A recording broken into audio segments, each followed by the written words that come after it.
Smile and welcome to Diplomatic Channel. I am Amarachi Ubani.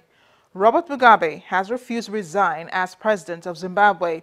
Addressing the ruling ZANU-PF party on Sunday, the 93-year-old said he was going to stay on as Zimbabwe's leader, at least until the ruling ZANU-PF's Congress in December. This is when official party positions are officially decided and when Emmerson Mnangagwa on Sunday announced as the party's new leader may officially take over as leader of Zimbabwe. Meanwhile, celebrations began late last week in anticipation Mugabe was going to resign within a matter of days.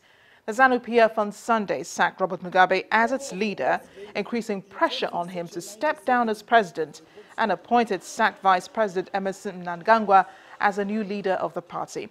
The military, which took over power late Wednesday, have been in talks with Mugabe on his and the country's political future.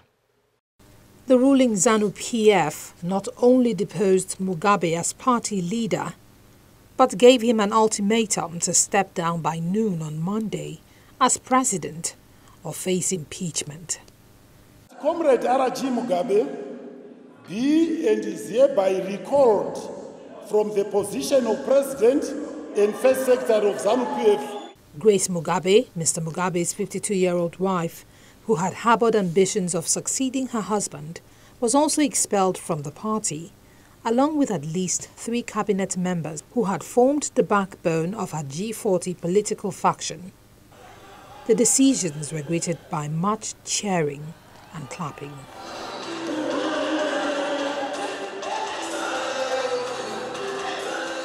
But the move had been anticipated. From Harare to Bulawayo, the celebrations have been the same. Zimbabweans who've been letting their emotions run free have spent the last 3 decades under repression and deepening hardship. Many held up placards with inscriptions that expressed their emotions, while others pumped their fists in the air in a sign of freedom. Others embraced the soldiers who seized power, shouting thank you, in scenes unthinkable even a week ago. Anti-Mugabe rallies took place across the capital, Harare.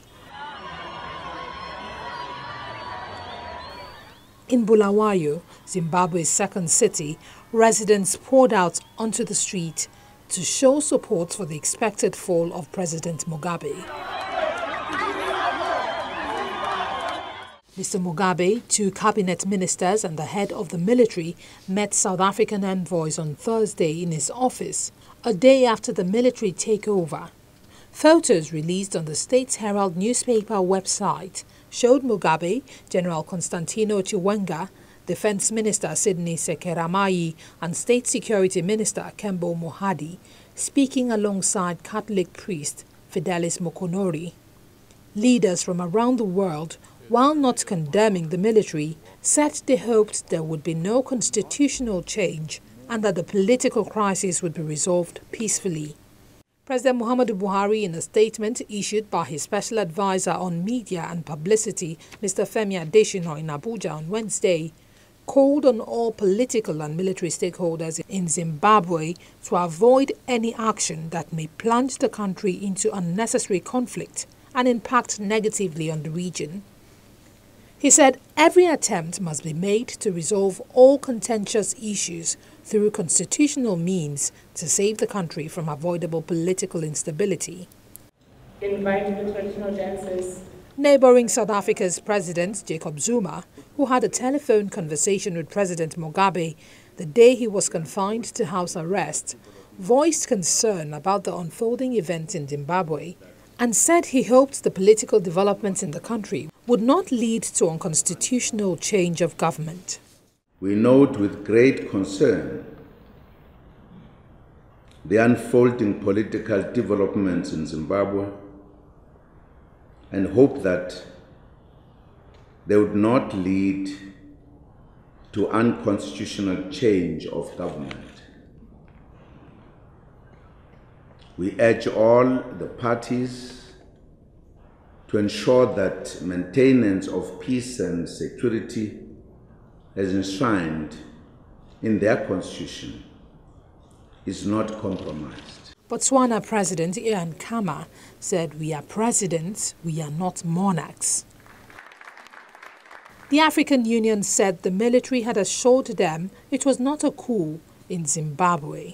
China, which has huge investments in Zimbabwe, says it's keeping a close eye on developments in the country, as is the United States. The military has been somewhat lenient with Mr. Mugabe given the circumstances and the fact that they definitely want change in political leadership. On Friday, Mugabe made an appearance as he opened the graduation ceremony at the Zimbabwe Open University in the capital, Harare. Without speaking on the ongoing negotiations with the military, analysts say the 93-year-old will have no choice but to step down.